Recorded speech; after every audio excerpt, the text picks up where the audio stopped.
A major threat to the Serena talks would be the Kilaguni retreat, whose details on what transpired remained a mystery for long.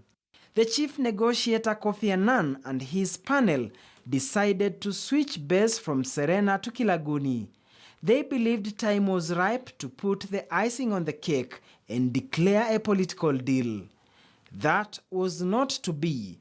There were reports that despite President Kibaki flying down to Kilaguni, no talks took place between him and his rival, ODM's Raila Odinga. That was on the verge of signing the accord. We wanted to brush up a few things so that everybody is at par in terms of levels of comfort, levels of appreciation, and we moved together. Now, when we reached Kilaguni, certain things that we can't say to the media, but you are right that Raila and Kibaki never got to meet. No meeting was held, apart from the preliminaries, because this was a day when now Raila and Kibaki were to sit mundu kumundu, as I always say, and agree that what has been agreed is agreed to them. But each one of them, of course, had those behind them who were pushing and pulling, either for self-interest or for whatever interest, and we ended up Kilaguni 2 being a failure. It was after the failure of Kilaguni 2 that we came back to Nairobi, that now the visit of Jakaya Kikwete that I've talked about followed, and that now helped us to break the impasse. There was the time when we went to Kilaguni that a bit of space was found because we went there all as a committee. But there was a moment when we said, why can't the lawyers sit, the lawyers in the committee, to find out, you know, what kind of arrangement would work? And we sat in a meeting with the Mutula, Wetangula, Martha Karua, and myself. I was the only lawyer on the ODM side. And we didn't agree on anything, but we were saying these are the examples that we have of how power has been shared, and it's possible. But of course, the PNU side did not want, you know, that arrangement to be constitutionalized. Nothing much. I think it's just like letting people get used to an idea. You remember Kofi Annan had made a press conference saying we are going to have a grand coalition government, and PNU, including the president, had a press conference telling him off, and he apologized. It was like marketing an idea.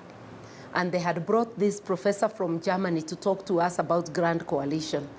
You see, because we were having government, we were totally resistant to anything of an equal power sharing.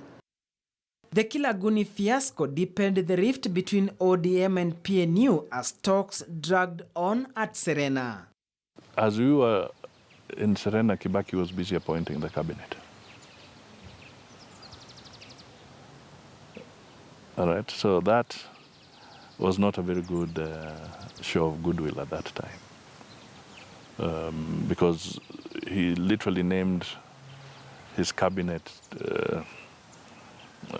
He named about 50% of the cabinet then. Kofi Annan, I think he had been to a lot of these negotiations, hard negotiations. What he used to do, which was, you know, very effective, that he didn't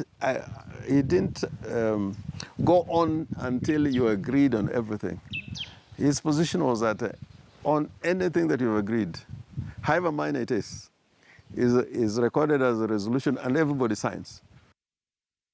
ODM was increasingly getting under pressure, and perhaps feeling the weight was its lead negotiator, then Musalia Mudavadi, who was Odinga's running mate in the 2007 presidential election. Balance between establishing a credible outcome and not losing your core constituencies can be an extremely challenging thing. And to me, I think that was it. It was not easy, because some would feel you have ceded too much.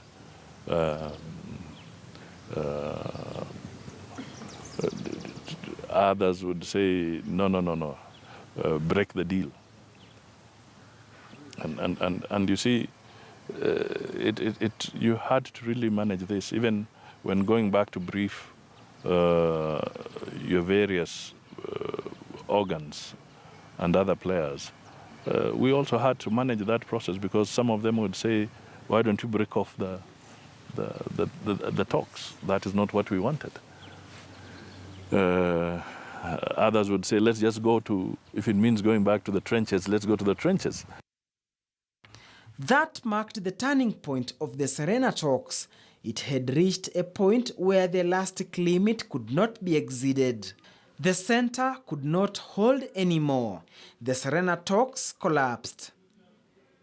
So when now we were taking stock and going back to on the things we had not agreed, then even on the things that we had agreed, the PNU side now started making, they started making a different case and withdrawing their position, earlier position. So Kofi Annan said, now, if you're not agreeing, I'm going to speak to your principals.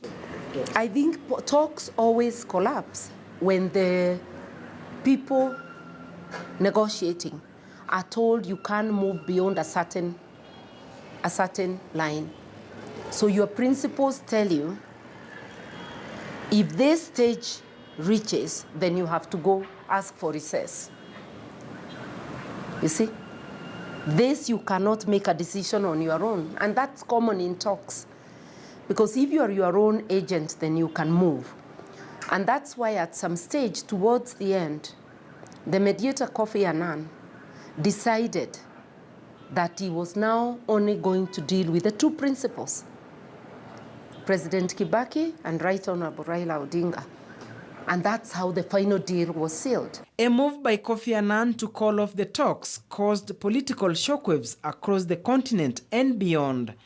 President Mwai Kibaki had to reach out to a neighbor as immediate former Tanzania President Jakaya Mrisho Kikwete disclosed during his address to the Kenyan Parliament, few weeks before he retired from office. Nilipofika Rais Kibaki akaniambia mambo mawili, kwamba nisiondoke, kwanza nimwambie Kofi Annan asiondoke. Maana wakati alikuwa ameshavunja mazungumzo. Na aliyeniletea ujumbe Moses Wetangula. So I was sent by Mzee Kibaki to receive him at the airport. And on our way, I told him, things are not going very well, my friend. Kofi Annan is almost throwing in the towel. At the time Kikwete came, he came at the tail end when His Excellency Kofi Annan had already taken to talking only to the two principals. He came to Harambee House. Therefore, we were not there. But when they agreed, that's now when they called the Attorney General, and that's when we started writing the accord. So we do not know what magic they played.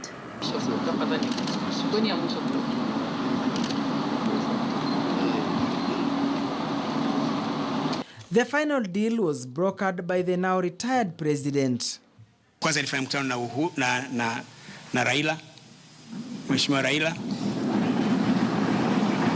Yuko hapa juu nimeambiwa. Tukazungumza, baadaye nikaenda kumwona rais. Tukazungumza, nikiyatoa huku na yapeleka huku, nikiyatoa huku na yapeleka huku.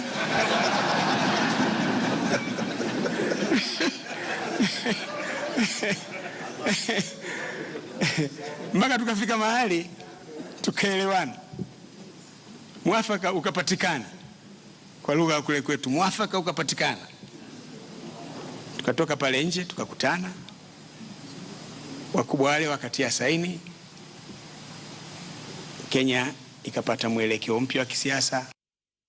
A deal had finally been reached, but there was a new twist. As the two principals Mwai Kibaki and Raila Odinga, together with Kofi Annan and Jakaya Kikwete, struck a consensus, all PNU negotiators were left out. One member of ODM, James Orengo, was allowed into the room. The Kibaki side had to call in the then Attorney General Amos Wako. Kibaki's men were a worried lot. We were in that room with the principals, Raila and Kibaki, Wako and myself. Outside on the door to Kibaki's office, people were knocking in Mudaura, Gichangi, His senior ministers were out there, the vice president, everybody wanting to know what was going on. And they were scared that leaving Kibaki alone in the room, he was going to let them down. Kibaki initiated some of the ministries, including foreign affairs, which naturally belongs to the presidency, and so on. But my friend Mother Karua would not have it. I remember when we signed the accord outside Harambee House, Karua was not there. She was in disgust and she was very upset and annoyed. But Mzee Kibaki took it in his stride, and I remember him telling me, my dear young man, life is not about people you like. Life is about people you live with. All eyes were trained at the Harambee House. It was 28th February 2008, exactly 2 months after the 2007 general election that had plunged the country in turmoil. It was the first time since his election in December 2002 that President Kibaki had set foot at his Harambee House office, where he was sitting on the same table with his challenger Raila Odinga. The two had been cornered. Final ceasefire document, the National Accord, had to be penned.